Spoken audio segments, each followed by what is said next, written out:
Previously, we deep dive into the CoALA architecture and understood various components such as memory, action, and decision processes. In this part, we look at agent research and identify the various components of CoALA in them. This can help us think about agents in a structured way and potentially guide us to creating better architectures.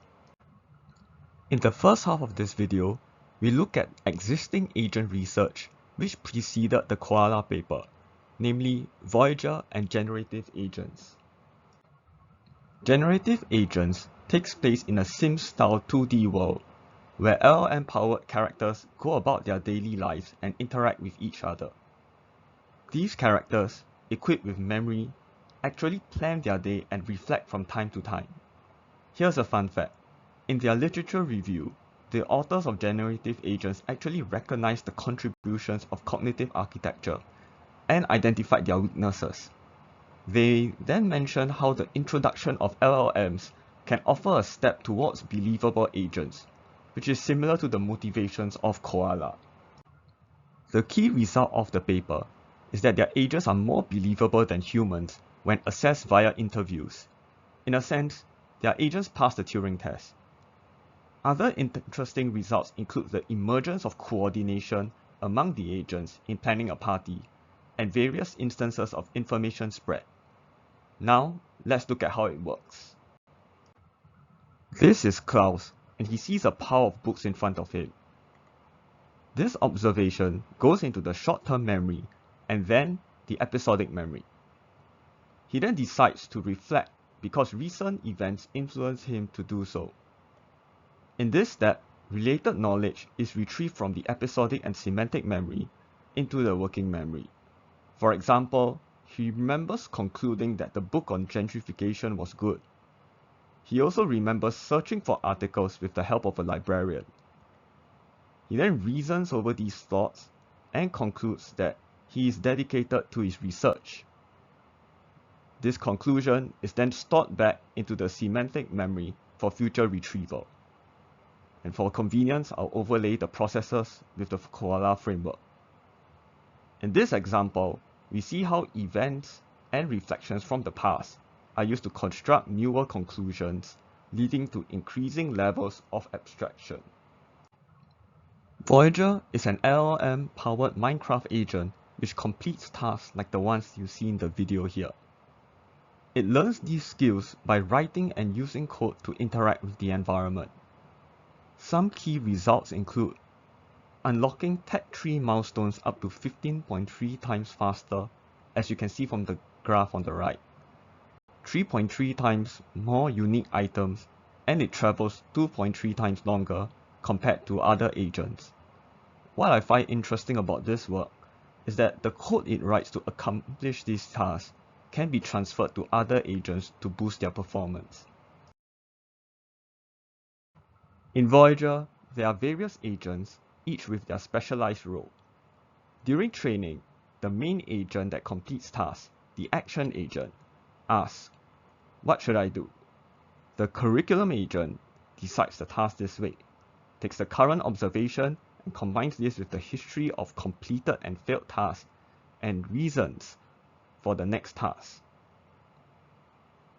Since it's night and there's a zombie nearby, it's a good opportunity to try killing the zombie now that you have a stone sword and a shield equipped.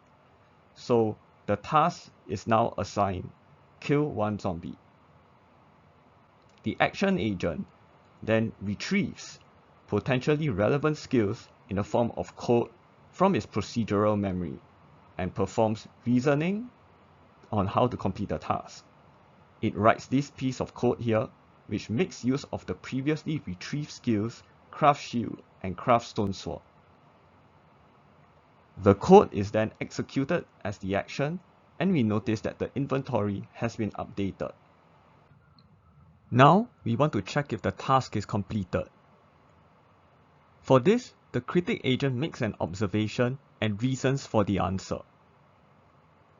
From the rotten flesh in the inventory, it infers that at least one zombie has been killed and declares task success.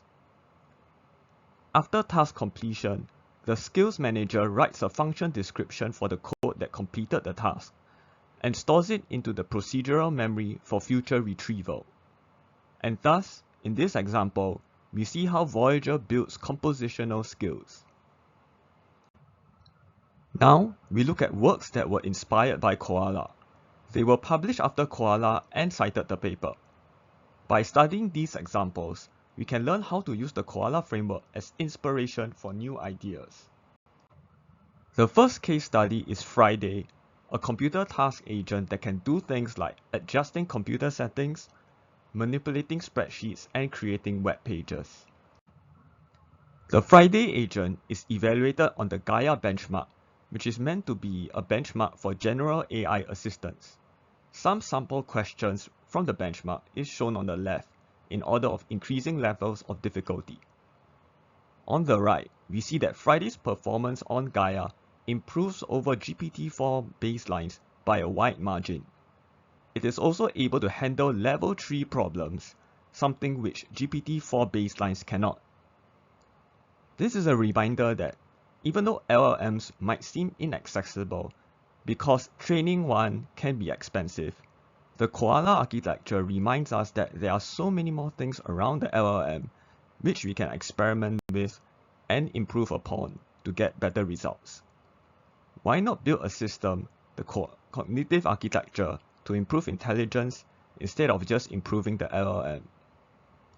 Now, let's take a look at how Friday works. If you take a look at the code base, you'll find a lot of similarities with Voyager. So let's first assume Friday does everything that Voyager does, color-coded in blue. Next, let's go through some key upgrades of Friday over Voyager, which I will color-code in orange. The first difference is the environment, which takes place on an operating system, and by extension, the observations will be different. Friday's decision procedure comes with a task decomposition step and orders them via topological sort for a dependency graph. This will allow independent tasks to be run in parallel. Interestingly, Voyager's codebase has a decomposition function, but it was not used in the main loop. Friday has a wider action space. On top of writing and executing code like Voyager, Friday can also call APIs for additional information or choose to take an additional reasoning step. The key difference between Voyager and Friday is the semantic memory, which contains the outcomes of the actions. Whenever an action is performed, these outcomes of the dependent actions are retrieved for context. But wait, doesn't Voyager also use the environment output as context? What's the difference then? Well, in Friday, we must remember that there can be multiple dependent actions, and thus multiple outcomes to consider.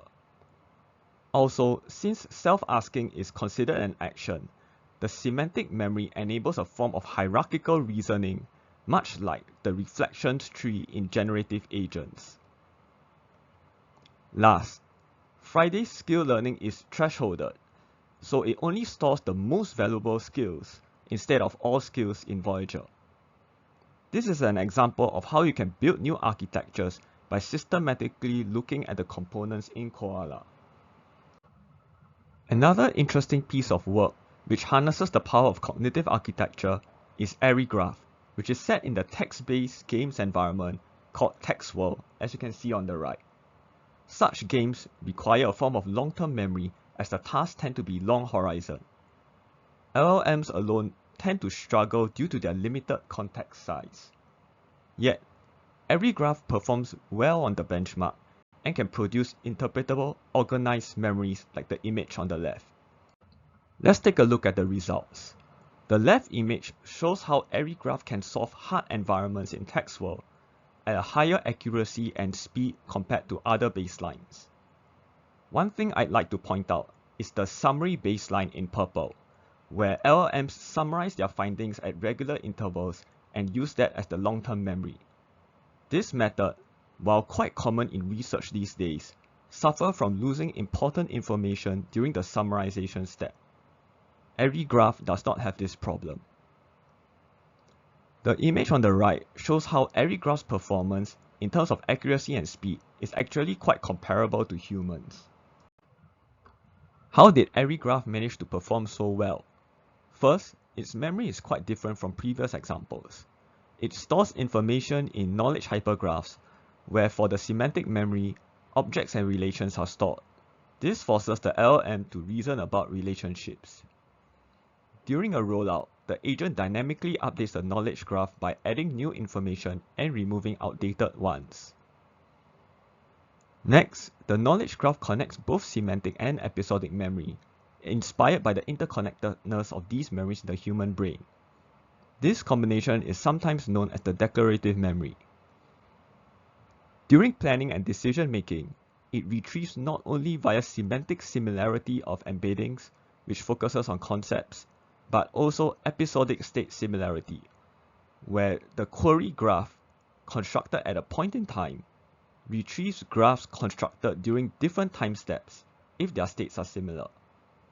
This helps the agent remember snapshots in time, which is important for long horizon tasks.